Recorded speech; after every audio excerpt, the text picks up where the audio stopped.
The Lorax, a treasury of Dr. Seuss classics.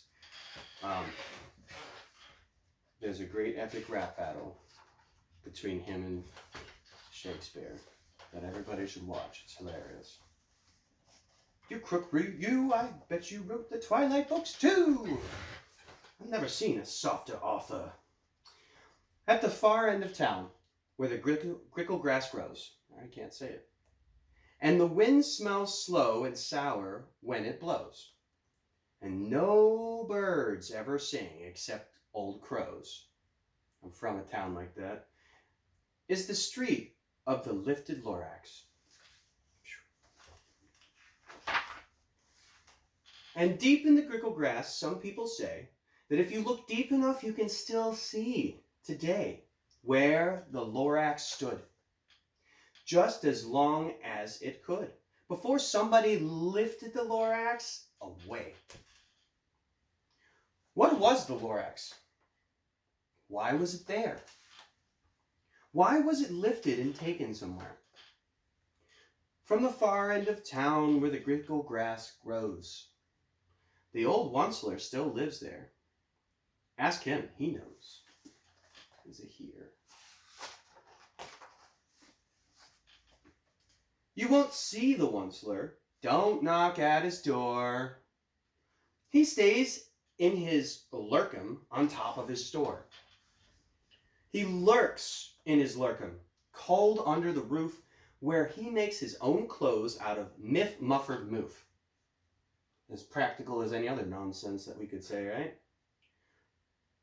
And on special dank midnights in August, he peeks out of the shutters, and sometimes he speaks and tells how the Lorax was lifted away. He'll tell you, perhaps, if you're willing to pay. The story's important. The fact that you have to pay to hear about it just incites you into what kind of person this is. He's always been like that.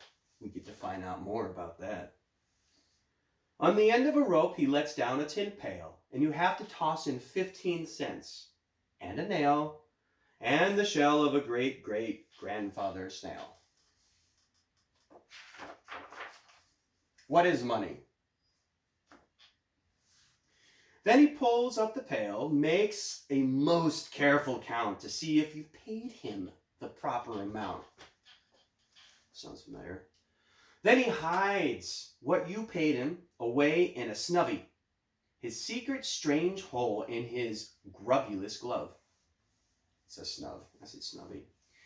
Then he grunts, I will call you by whisper my phone, for the secrets that I tell are for your ears alone. Slop!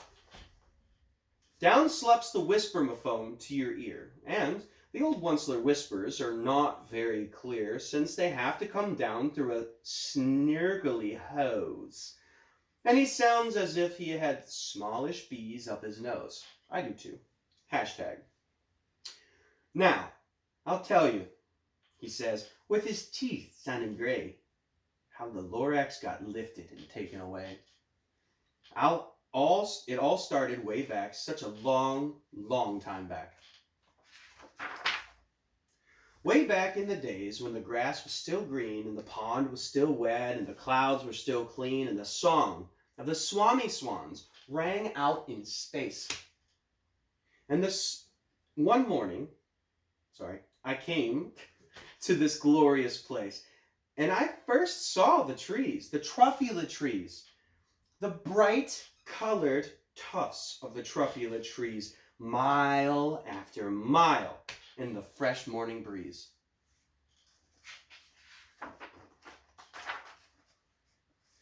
And under the trees I saw brown barbaloos, frisking about in their barbaloo suits as they played in the shade and ate truffula fruits.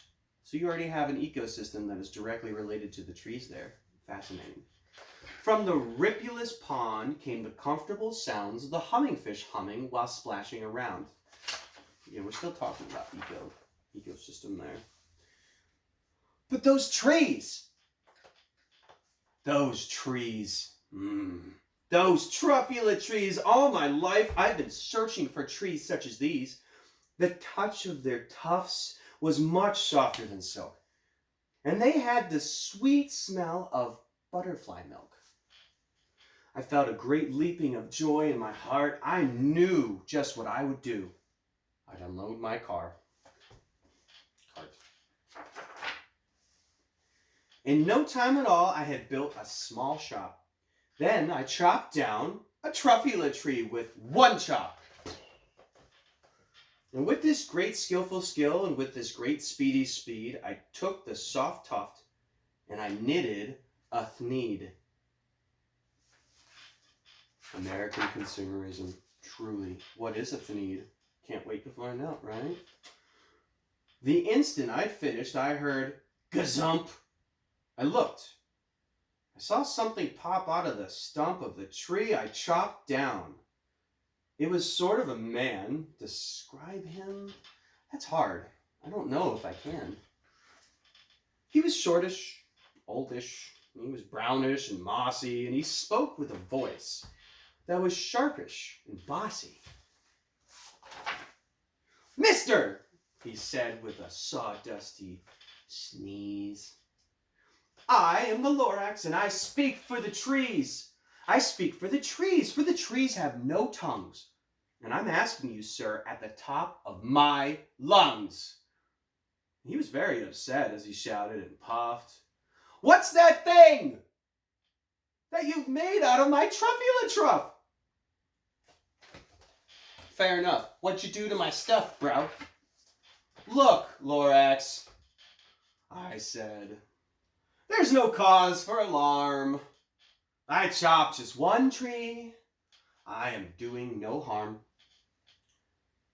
I'm being quite useful. The thing is a thneed. A thneed's find something that all people need. It's a shirt, it's a sock, it's a glove, it's a hat, but it has other uses. Yes, far beyond that. You can use it for carpets, for pillow, for sheets or curtains or cover for bicycle seats. The Lorax said, Sir, you are crazy with greed. There's no one on earth that would buy that fool thneed. I agree, unfortunately, but the truth is, but the very next minute, I proved he was wrong, for just at that minute, a chap came along, and he thought that the thneed I had knitted was great, and happily bought it for $3.98. By the way, gas prices are right around that right now, aren't they?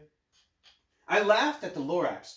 You poor stupid guy, I never can tell what some people will buy. You never can. Look at eBay. I repeat, said the Lorax, I speak for the trees. I'm busy, I told him. Shut up, if you please. I rushed across the room and in no time at all built a radio phone. I put in a quick call. I called on my brothers, my uncles, my aunts, and I said, listen here. Here's a wonderful chance for the whole Wunschler family to get mighty rich. Get over here fast. Take the road to North Nitch. Turn left at Weehawken. Sharp right at South Stitch. And in no time at all, in the factory I built, the whole Wunschler family was working full tilt. That's not good. That's a gigantic leap in production. We were all knitting thneeds, just as busy as beads, to the sound of chop of the truffula trees. I wish I could make a nice big loud. Then, oh, baby-o, how my business did grow. Now, chopping one tree at a time was too slow. So I quickly invented my super axe hacker, which whacked 4 truffula trees at one smacker. We were making thneeds 4 times as fast as before. Ooh. And the Lorax, he didn't show up anymore. But the next week he knocked on my new office door. Production equals bigger production facility, right? He snaps, I'm the Lorax who speaks for the trees, which you seem to be chopping as fast as you please, but I'm also in charge of the brown barbaloots, who played in the shade of the barbaloot suits and happily lived eating truffula fruits. Now, thanks to your hacking, my trees to the ground, there's not enough truffula fruit to go around, and my poor barbaloots are all getting the crummies because they have gas and no food in their tummies. Sounds like some of the eating habits of modern America, doesn't it? They loved living here, but I can't help let them stay. They'll have to find food, and I hope that they may. Good luck, boys, he cried as he sent them away. I, the Onceler, felt sad as I watched them all go, but business is business, and business must grow, regardless of crummies and tummies, you know?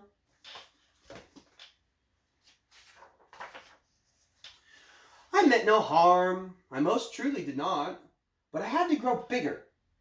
So bigger, I got. I biggered my factory, I biggered my roads, I biggered my wagon, I biggered the loads of the needs I shipped out. I was shipping from north to the south, to the east, to the west.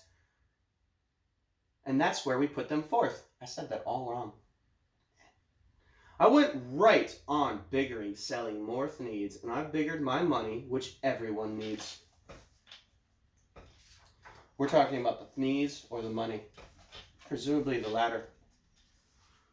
Then again, he came back. I was fixing some pipes, and that old nuisance Lorax came back with more gripes.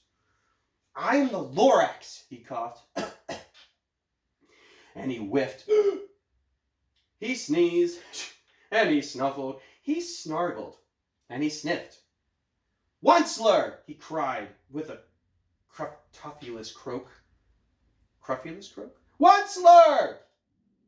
You're making such smogulous smoke. My poor swami swans, why they can't sing a note. No one can sing who has smog in their throat. No one. And so, he said to Lorax, please pardon my cough. They cannot live here, so I'm sending them off. Where will they go? I don't hopefully know. They may have to fly for a month or a year to escape from the smog that you've smogged up around here. I can't imagine living in Indiana where there are all those facilities. That's all I think of when I hear that part, especially. What's more, snapped the Lorax. His dander was up. Let me say a few words about gluppity-glup. Your machinery chugs on day and night without stop, making gluppity-glup. Also sluppity-slup. And what do you do with this leftover goo? I'll show you. You dirty old Onceler, you. Again, this is real stuff. I know that it's a cartoon drawing thing ages ago. This is real. This is what America is. That's why we're reading this. Ugh. You're glumping the pond where the humming fish hummed. No more can they hum, for their gills are all gummed. So I'm sending them off. Their future is dreary. They'll walk on their fins and get woefully weary in search of some water that isn't so smeary. It literally looks like poo. I'm sure it is. Fish poop too. And then I got mad. I got terribly mad. I yelled at the Lorax. Now listen here, Dad. All you do is yap, yap, and say, bad, bad, bad, bad. Well, I have my rights, sir, and I'm telling you, I intend to go on doing just what I do. And for your information, you Lorax, I figure on biggering and biggering and biggering and biggering and biggering turning more truffula trees into thneeds, which everyone needs. I don't know about it. Nobody needs nothing. They need them trees. At the very moment, we heard a loud whack. The sound I can't make. From outside in the fields came a sickening smack of an axe on a tree. Then we heard the tree fall. The very last truffula tree of them all. That's coming. I swear it's coming. No more trees. No more thneeds. No more work to be done. So, in no time, my uncles, my aunts, everyone, all waved goodbye. They jumped into my cars and drove away under the smoke-smugged stars. Now all that was left beneath the bad-smelling sky was my big empty factory, the Lorax, and I. The Lorax said nothing. Just gave me a glance. He just gave me a very sad backward glance. As he lifted himself by the seat of his pants, I'll never forget the grim look on his face when he hoisted himself, took leave of this place, through a hole in the smog without leaving a trace. Now I'm alone. Now the Onceler is alone. And all that the Lorax left here in this mess was one small pile of rocks with the one word, unless. Whatever that means. Well, I couldn't guess. That was long, long ago, but each day since that day, I sat here and worried away. Through the years, while my buildings have fallen apart, I've worried about it with all of my heart.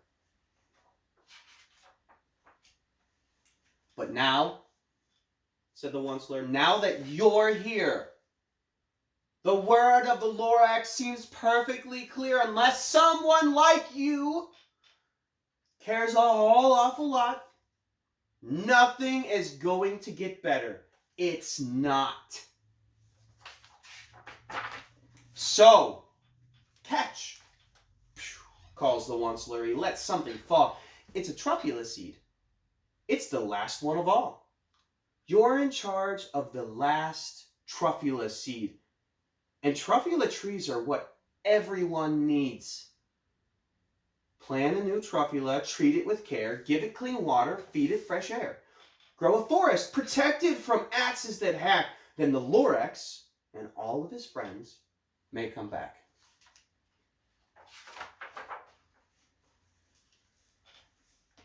I kind of wish that there was a better glimmer of hope by the end of that story. But it's not there. I should have written notes. What I want to talk about, the main things I want to talk about are America, business, and what kind of damage it does. Like, I know we're aware, but I bet we are all so desensitized to it. It's normal. It's normal to hack down trees. It's normal to pollute lakes. It's normal. These things are normal. What are we worried about? What are we worried about? Did you see the fake picture? Everything turns to crap when the ecosystem has been completely disturbed and changed. The new ecosystem can't satisfy the need for what the external nature provides. We went from trees, bears, fish, water, clean, it all working together. And we inserted industry. Industry that took away the trees, that warded off the bears, and that polluted the waters of the actual place the fish lived. It also polluted the air where the swimming swans lived. I didn't even talk about them. These are all fake whatevers. But these are all real problems. I understand that people know these stories. I know people know the Lorax probably better than most. It's one. But maybe instead of the talk, we do. We do something. What do we do? Speak up, at a minimum. This planet is truly being destroyed by us. As far as its carbon imprint and all that stuff, I don't know. All I hear is that we are 100% or not. Neither of those situations are possible. I don't fully believe that humans are 100% to blame or not to blame. The truth is in the middle. We are screwing things up, but not at 100% capacity. There's a lot of other factors. Answers and questions have more than simple solutions. The nuance of anything outside of regulation and all this stuff, like, you really have to get into some nitty-gritty stuff to figure out what's going on. You don't just say, the environment's bad, therefore there's a problem, and then assign that problem to us, not us. There's a lot more. Hundreds of years more. Hundreds of years of industry. That alone has to open your freaking eyes. I've been trying not to swear. That has to open your eyes a lot. Industry destroys environment. That's true. Whenever you get told to go home and turn off your lights, how does that make you feel? Like, I feel good. You know, I turn off my lights. I walk around pretending that the individual energy consumption is something that I can help control. Grand idea. Okay, here's 50,000 factors as to why, not literally, there's a lot of other things than me turning off my lights to help consume energy. I'm still going to do it. It helps keep my bills down. There's a practical use for that. Besides, there's a very selfish, practical, monetary use for keeping your lights off. Outside of, hey, what are we doing to this planet? You know? But then we get into the other. Whose lights are always on? I think Motel 6 advertises it, actually. They'll leave a light on for you. Like, they literally tell you that. And nobody says anything. If you want to go buy a car, they're using more lights in that lot to blow up the entire thing so you can see it bright as day. And there are certain lots that aren't so good about shutting those bad boys down sometimes. That's just in the car industry.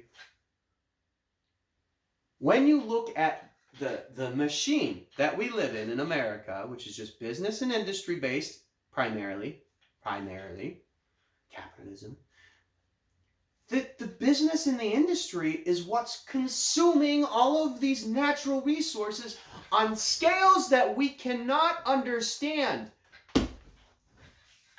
Surely that was obvious. That kid is going to come in and hopefully help, but he didn't cause the business, the industry, or the pollution.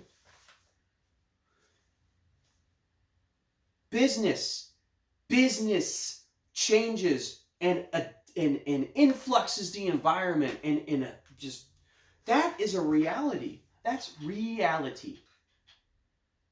What does that mean? Good question. They need handcuffs. Big business in America at large needs drastic handcuffs to stop wasting natural resources that are long-term detrimental. I know that they make some strides and they make some steps, but I bet you there's a percentage out there of destruction versus regrowth or implementation, or, you know, some kind of natural preserve that has to come out of the disastrous industry that has taken over. But are they being held accountable? Are they actually doing these things? Are those percentages worth even thinking about? Or look, like, are they moderate? Are you putting 500 trees out when you take 500 trees away from the ground? And those 500 trees, they're going to take 5,000 years to get up to be big enough to even, like, that's one of those displaced equations. Great, you planted a tree. I hope that it can get big enough to start doing its job fast, because nobody's going to benefit in the current environment to plant a tree now, which shouldn't stop you from planting the tree, but make you wonder, again, what's this fluctuation where trees is a bad only example, simple, one time, one use example kind of thing. If you're putting 500 in the ground, when you take 500 out, mathematically, you should at least allot for how long it's going to take for those trees to get to be the size of the ones that you just ripped out of the earth. And in that, like, they have to be doing something. I hope they are. That's just trees. I was given the impression that coastlines are killing an enormous percentage of life in the sea. The sea is what percentage of the earth? Like, what's water? It's like 98% or something crazy.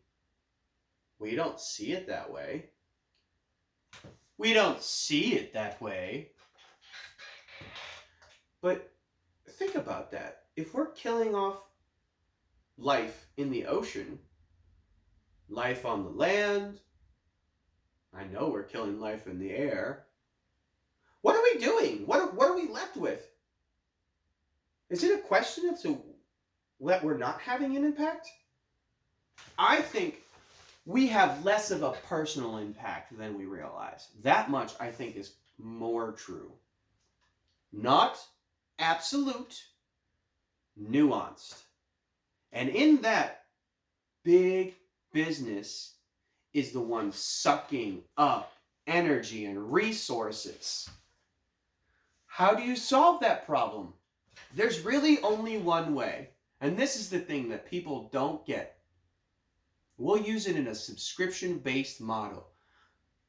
This world is designed to subscribe you to something, to keep you interested in it, and only doing it. The cell phone itself is the best example of that. The longer you sit and view, the happier that business is. Just fact. If you don't do anything else in a day, but you watch whatever, the business that created that opportunity is through the roof, that they got 24 hours of life out of something. That's disturbing, right? And I'm a movie guy. I love movies. More than most things. There's a lot of lessons to be learned if you listen. I don't have answers. I don't have the real question in all this. Like, well, I guess the arrived upon theory question is, what can we do to make sure that big business in America is really contributing their fair share, instead of putting it on the individual and the public, who they're already ripping money out of their pocket? You're going to tell the individual that they have to pay for the things, the needs of the world, and the business will only grow. So what do you do to stop killing these things? Stop killing these natural resources? You got to stop buying needs. You have to stop buying needs. It's insane. We don't need them. I bet you most people in this world have the things that they need. That cell phone that I'm using right now, I recognize is not something that I need. I think it makes me more inclined to satisfy independent desires and fulfill momentary lapses of entertainment space. I'm constantly in need of engagement and entertainment. I understand that's something that's going on inside of me, and I'm starting to look into that on a professional level. Great. But as a result, I'm always, like, my brain is always satisfied somewhere. Always able to be getting what I want, not what I need. So we have to distinguish, what do we want, what do we need? I've had a number of people tell me that if you try to boycott something, it'll never work. I agree. On an individual level, just like I said, if you turn off your lights at home, you're not going to do anything by yourself. But get an entire sector of people to stop subscribing to whatever the product is. It doesn't matter what it is. And you will have a throat hold on that industry.